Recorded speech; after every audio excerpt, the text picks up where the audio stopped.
Bueno, hola, estamos en un nuevo capítulo del podcast de Under Project y hoy nos visita Patricia Conta, diseñadora de vestuario y docente recibida en FADU. A lo largo de su carrera ha trabajado en diversas producciones audiovisuales como Muscletop, El fin del amor y El Eternauta, serie que le valió un gran reconocimiento por la forma en que logró representar la identidad argentina dentro de un género poco explorado localmente como ciencia ficción, dirigida y producida por Bruno Stagnaro. El Eternauta fue una serie que esperábamos con muchas ganas y que terminamos devorándola en 2 o 3 días. Así que para empezar, ¿por qué crees que esta serie revolucionó tanto?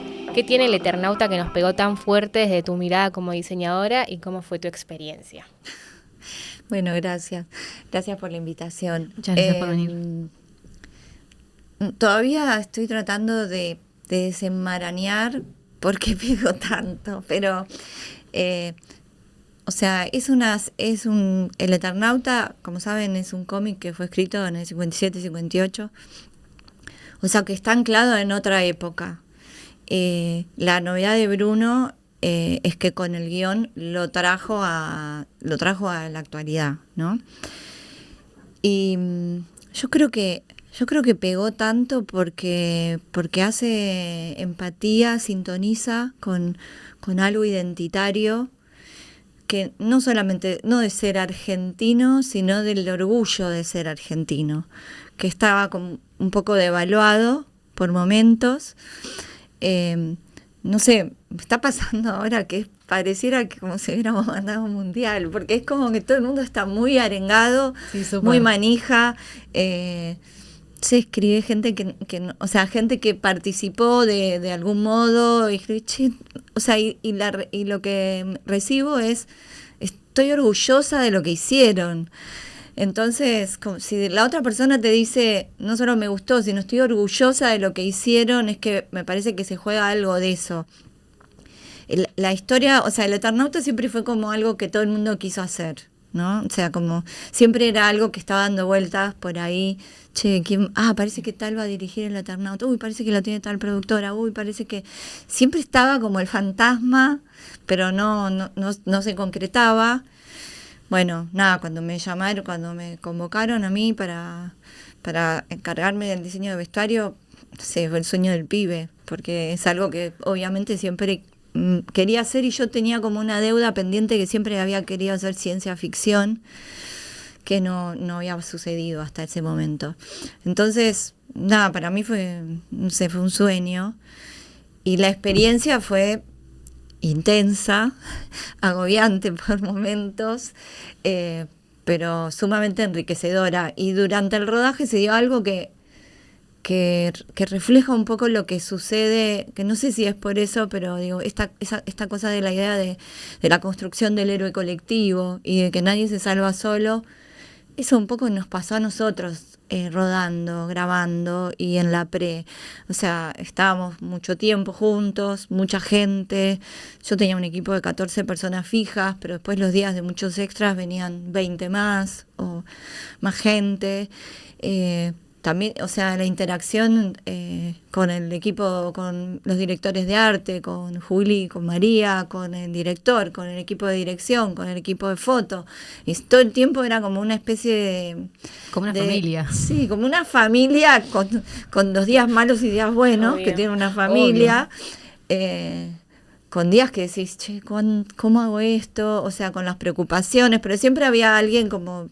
O sea, como en una familia terminamos resolviendo todo, pero bueno, pero hay algo, digo, más allá de la anécdota, hay algo que me parece que nos da bastante orgullo a nosotros como haber sido parte, y es que esto lo hicimos acá, técnicos argentinos, gente, todos que nos formamos acá en este país, lo hicimos con lo que teníamos, tenemos esa tecnología, tenemos esas capacidades, tenemos esas soluciones, y un poco la historia... Esta y la historia original reflejan un poco eso, que hay algo del hombre común que se transforma en heroico a través de lo colectivo. Eso, no sé, a mí me parece re interesante. Súper, para mí fue como el puntapié para que se empiecen a hacer producciones 100% argentinas. Tipo, de repente se demostró que se puede hacer algo increíble. Sí. Recontra. Y volviendo al vestuario, ¿qué fue lo primero que investigaste cuando te enteraste que ibas a dirigirlo? Bueno, lo primero que hice fue volver a leer El Eternauta, que yo ya lo había leído, pero bueno, leí el guión, que el guión es una hermosura, o sea, el guión está buenísimo, que eso también, ¿no? Eso es el puntapié inicial, porque hay veces que vos tenés historias e historias que contar, Sí. pero el guión está bueno, y volví a leer el cómic, no una, muchas veces, entonces lo he leído 7 veces más, lo leía, volvía al guión, volvía al cómic, volvía al guión, volvía al cómic, y después...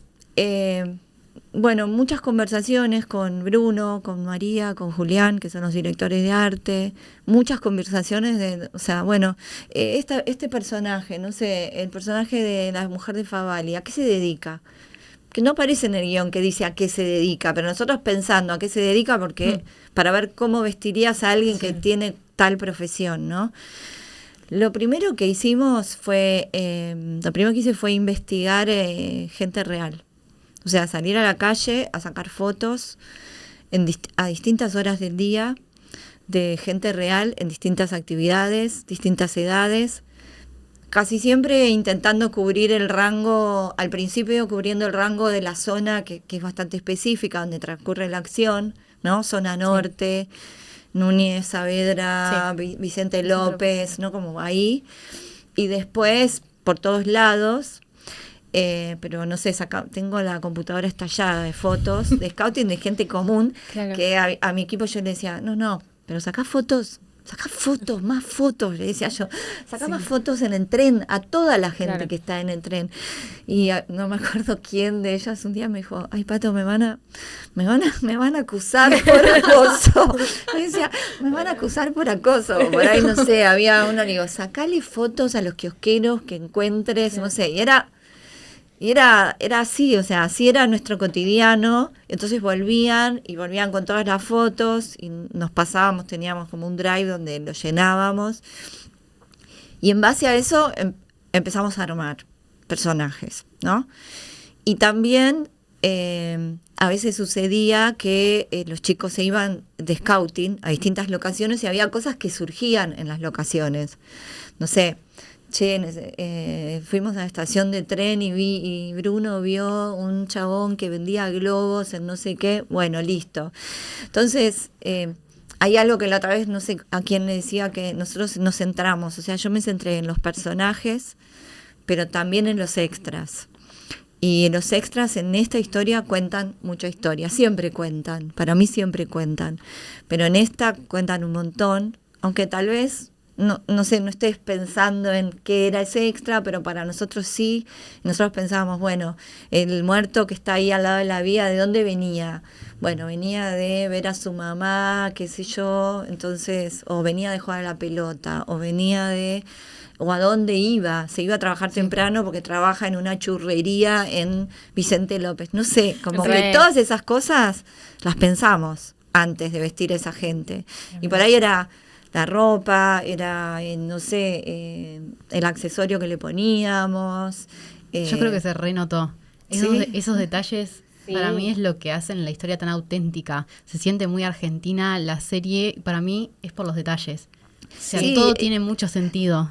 Sí, y ponerle, no sé, como cuando en un momento, cuando hay 500 extras que están todos formados y qué sé yo, ahí intentamos retratar muchas tipologías, muchas distintas clases sociales, gente o sea, como que no sabíamos de dónde había venido esa gente, pero esa gente se había juntado ahí, la habían juntado y venía de distintas partes. Ahí no había familias, no había subgrupos, eran todos individuales, pero todos podría ser vos o yo. Claro, sí. Entonces, nada, eso fue, la verdad que fue investigación. Tremendo. Mucha. Se renotó. ¿Cuánto tiempo antes, o sea, en qué momento vos decidiste hacer la película y cuánto te llevó hasta que empezaron a grabar? Pensar, diseñar y siempre demás. hay como un periodo que se llama preproducción, que eso fue más o menos, habría arrancado, fin de enero del 2023, con la preproducción. Ahí empezó a entrar de a poco equipo mío, primero un asistente, después otro, ¿sí? Había días que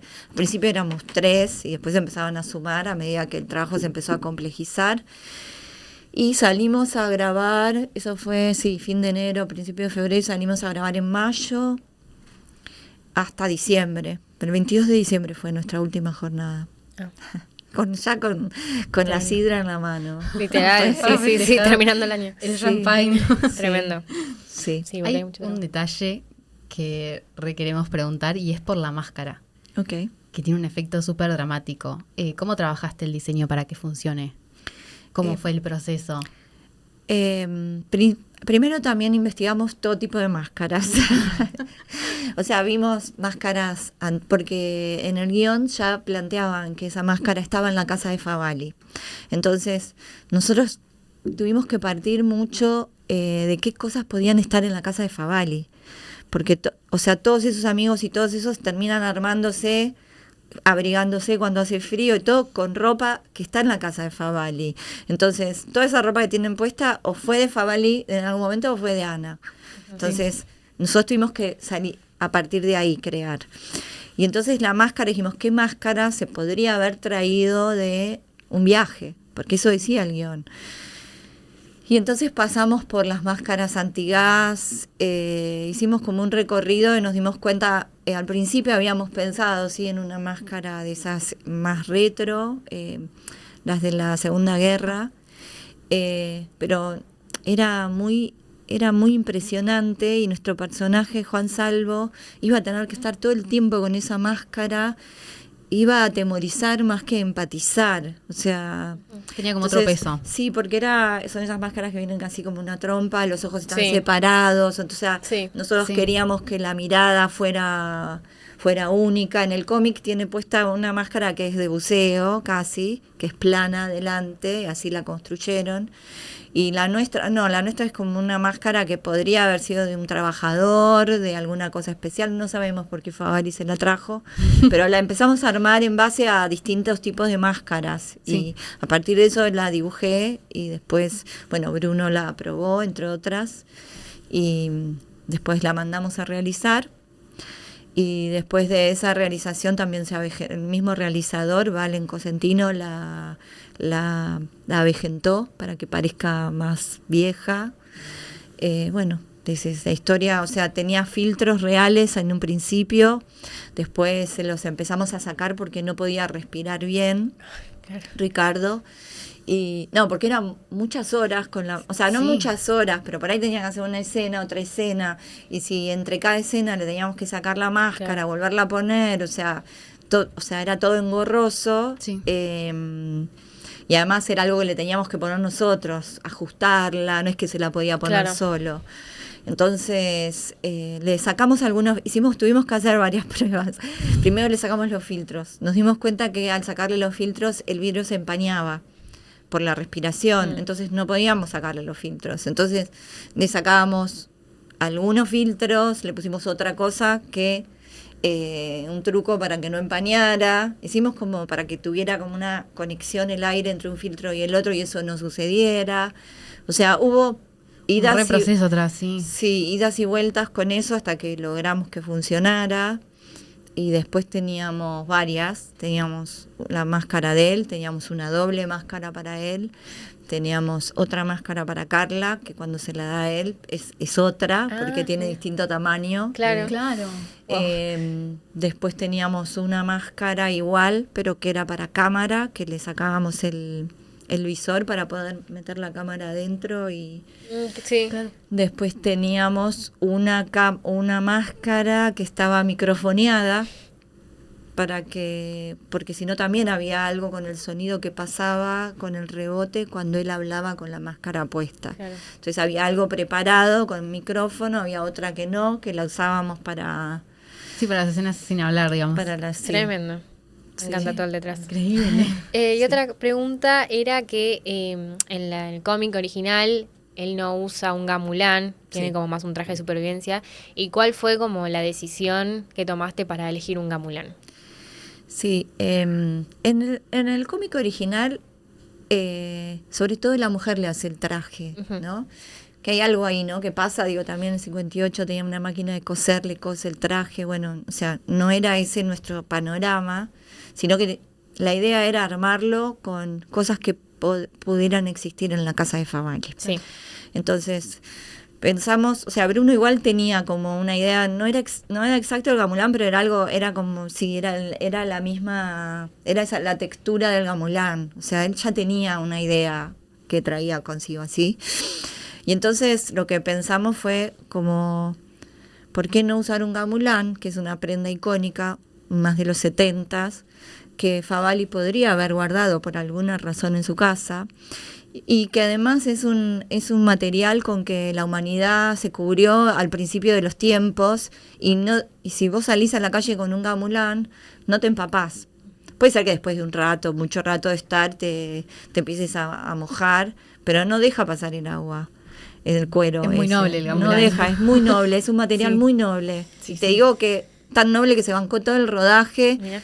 Igual hicimos muchos, teníamos pensé que 7. Un único gamulán. No, teníamos 7, pero igual no se nos rompió ni uno. Tremendo. No, son o sea, teníamos 7 porque tenían distinto nivel de avejentamiento, pero no se rompió ninguno. No.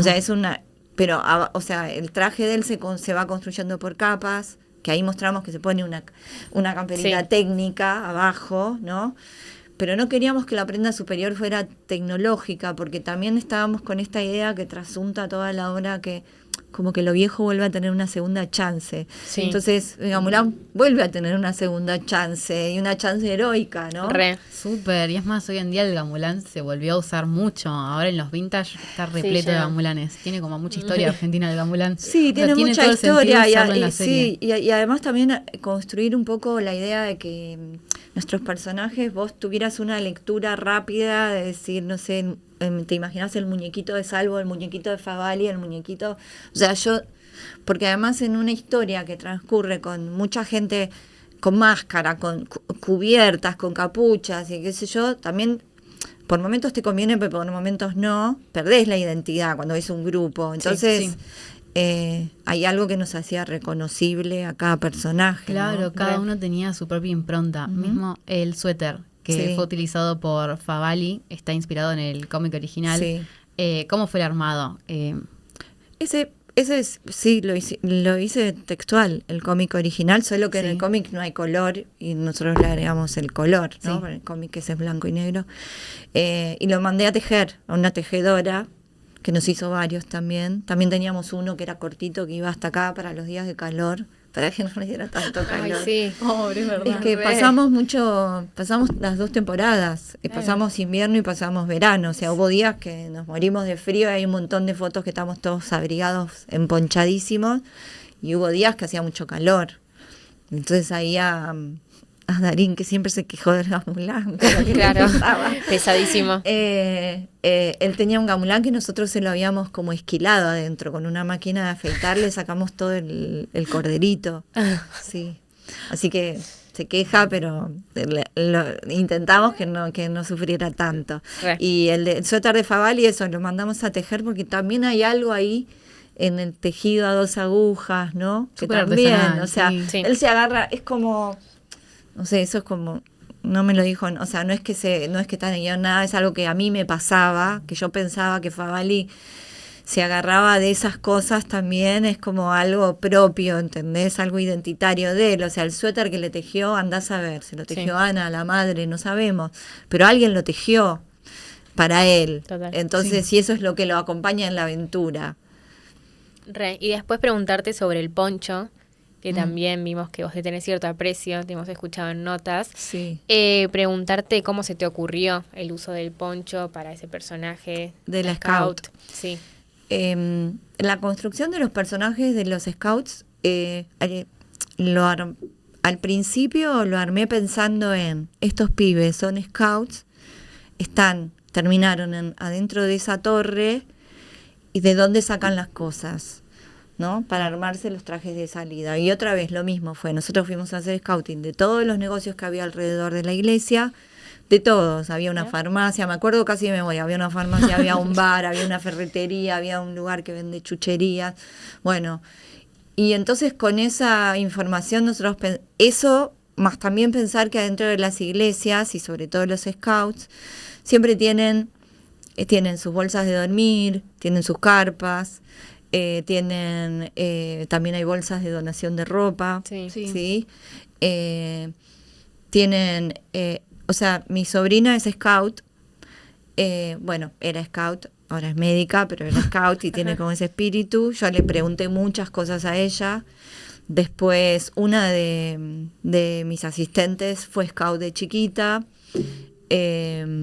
Y había surgido, o sea, y un día a la productora vinieron 2 o 3 scouts a hablar, si les teníamos que hacer preguntas, porque bueno, era un grupo importante, digo, bueno, ¿qué pueden usar, qué no pueden usar? Yo tenía unas preguntas acerca del pañuelo. Y entonces lo que hicimos fue, yo sabía que existía ese poncho que se hacían con una frazada. Y a mí me parecía hermoso eso, lo quería incorporar.